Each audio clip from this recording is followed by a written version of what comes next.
लोणा कहता है कि व्यक्ति पूरी संसार की प्रगति को धोखा दे सकता है और पूरी प्रगति को राजी भी कर सकता है। प्रगति को ज्ञान से राजी कर सकता है और अज्ञान से धोखा भी दे सकता है। प्रगति में प्राणी सब कुछ कर सकता है, परंतु मौत के आगे प्राणी कुछ भी नहीं कर सकता। तो मौत को कोई भी धोखा नहीं दे सकता। मौत किसी के बहकावे में नहीं आती। मौत किसी का भी प्रवचन नहीं सुनती। मौत किसी का ज्ञान नहीं आकारती। मौत किसी का अज्ञान भी नहीं स्वीकारती। मौत को केवल मौत के प्रेम से ही जीता जाता है, अन्यथा धोखा नहीं दिया जाता। जो व्यक्ति अपनी मौत को पसंद कर लेता है, राजी कर लेता है, वो मौत को जीत सकता है। जो मौत को जान लेता है, वो मौत को जीत सकता है। क्योंकि सब कुछ ही गुलामी चेतन करता है, गुलामी मौत कभी नहीं करती। क्योंकि मौत का समय अटल है तो अटल है, वो कभी आगे पीछे नहीं हो सकता। इसलिए उनको कोई धोखा नहीं दे सकता। चाहे हम 100 साल जी ले, चाहे हम 1000 साल जी ले, चाहे हम कितना ही साल क्यों ना जी ले, और जीवन में चाहे कितना ही अच्छा क्यों ना कमा ले, और चाहे कितना ही घटिया क्यों ना कमा ले, फिर भी हमारी जितना भी पाप और पुण्य की जितनी भी जीवन की कमाई होती है, वो मौत के पलड़े में हम रख देते हैं और मौत को यूं कहते हैं कि हे मौत, मुझे यहाँ 10 दिन का और जीने का वक्त दे। तो भी मौत हमारे पूरे जीवन का कर्म में मौत के अर्पण कर देते हैं, तो भी मौत कभी भी प्रसन्न नहीं होती। और मौत हमको एक घड़ी का ही अवसर जीने का नहीं दे सकती। क्योंकि मौत हमारी कोई भी बात नहीं सुनती है। मौत इसलिए नहीं सुनती है कि मौत में कोई लोभ नहीं होता, उसमें अलोभ भी नहीं होता, लोभ भी नहीं होता। इसलिए मौत हमारी कोई भी बात नहीं सुनती है। जब मौत को ले जाना है तो वह हमको लेकर ही जाएगी। वह हमारी एक घड़ी की बात नहीं सुनेगी और ना हमको एक घड़ी का जीवन प्रदान करेगी। और जब तक हमारा जीवन है, जब तक मौत हमारे साथ होकर भी हमको कभी भी भ्रमित नहीं करेगी और कभी भी नहीं डराएगी। हम जो भी मौत से डरते हैं और जो भी नहीं डरते हैं, वो हमारे ही चेतन का भ्रम होता है। हम हमारे ही भ्रम से भ्रमित होते हैं। मौत समय से पहले बतलाकर भी नहीं बतलाती। और जब समय मौत का आता है तो मौत के आगे किसी का भी जोर नहीं चलता, चाहे ज्ञानी हो चाहे अज्ञानी और चाहे महाज्ञानी। मौत के आगे कोई मूल्य नहीं है। के आगे चाहे कितना ही महान से महान क्यों ना हो, सब धराशायी हो जाते हैं।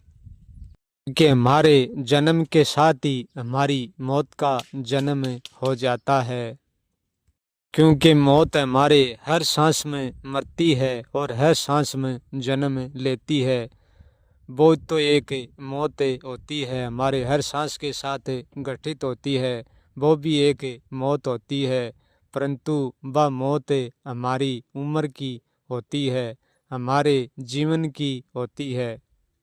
वह मौत अंतिम मौत नहीं है। हम मृत्यु और जन्म के हर पल मृत्यु और हर पल जन्म को धारण करते हुए ही हम अंतिम मौत के पास पहुँचते हैं। क्योंकि हम मौत को सब कुछ अर्पण कर देंगे तो भी मौत हमारी कुछ भी नहीं सुनती। वो मौत हमारी बात इसलिए नहीं सुनती क्योंकि मौत के आगे इस कचरे का कोई भी मूल्य नहीं है। जितना भी हम इस समय में कमाया है, जो भी हमने कमाया है, चाहे वो अच्छा कमाया है, चाहे वो घटिया कमाया है, परंतु मौत के आगे उनका कोई मूल्य भी नहीं है और कोई अमूल्य भी नहीं है। इसलिए मौत हमारी कुछ भी नहीं सुनती है। मौत ये कहती है कि तुम जो भी कमाया है, ये कचरा किसी काम का नहीं है। ये कचरा केवल चेतन का है, मौत का नहीं। ये कचरा केवल चेतन के काम आता है और ये कचरा सारा चेतन का चेतन में ही रह जाता है। जब हम मौत के साथ होते हैं तब हमारे साथ कोई कचरा नहीं होता है। चेतन का कचरा चेतन में रह जाता है। इसलिए मौत कहती है कि मैं उस कचरे को कभी भी धारण नहीं करूँगी। ये विचार रूपी कचरा, ये शब्द रूपी कचरा, ये ज्ञान रूपी कचरा, ये अज्ञान रूपी कचरा मेरे कोई भी काम का नहीं है और नहीं होगा। सारा कचरा इस संसार रूपी जीवन का है और इस जीवन के चेतन के काम आने का है।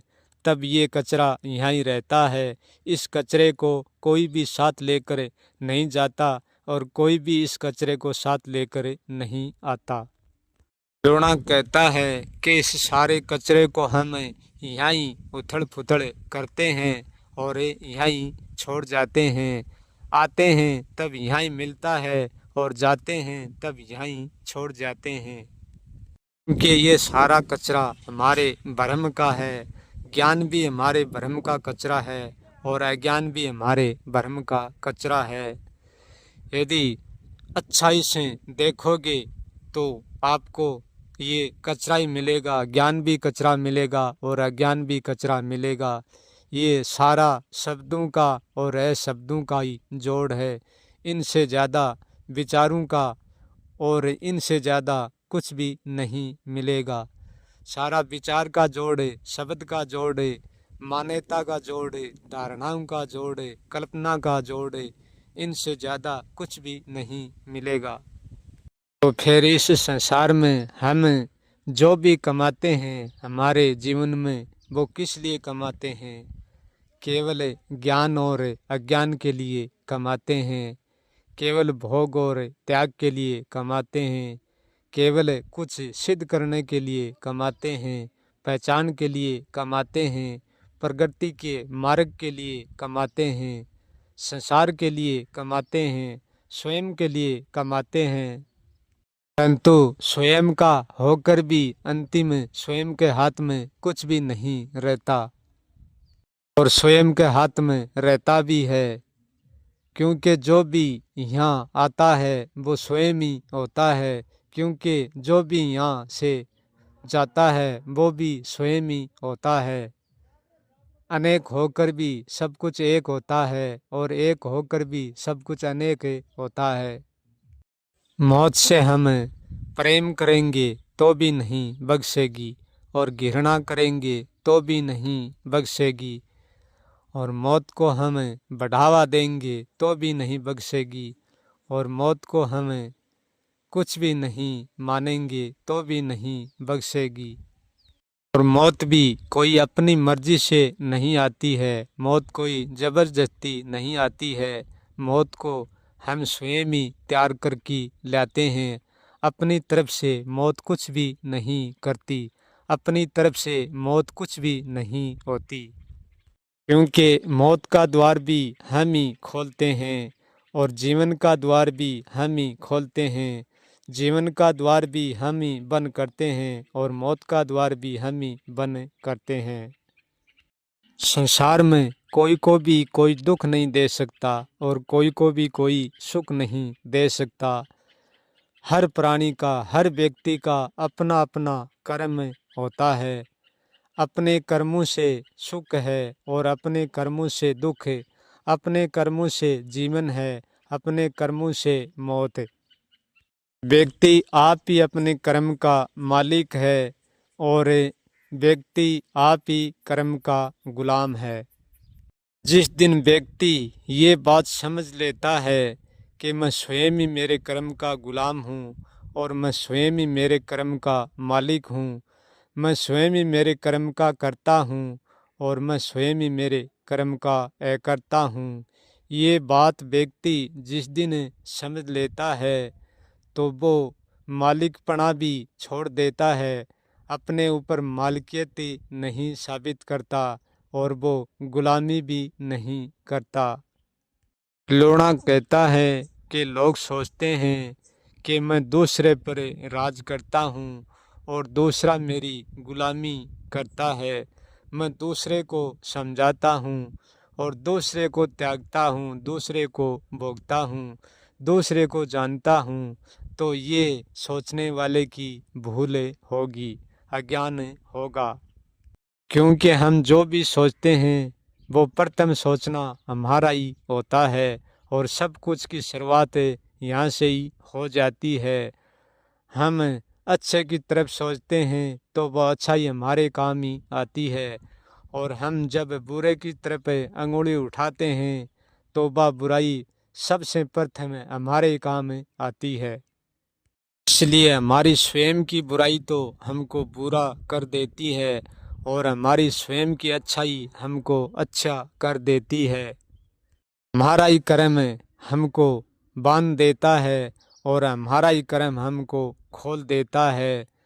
जब हम कर्म के साथ रहेंगे, जब तक कर्म बांधता रहेगा और खोलता रहेगा। कहता है कि जिस दिन कर्म की गति को हम जान लेंगे तो कर्म को कर्म पर छोड़ देंगे।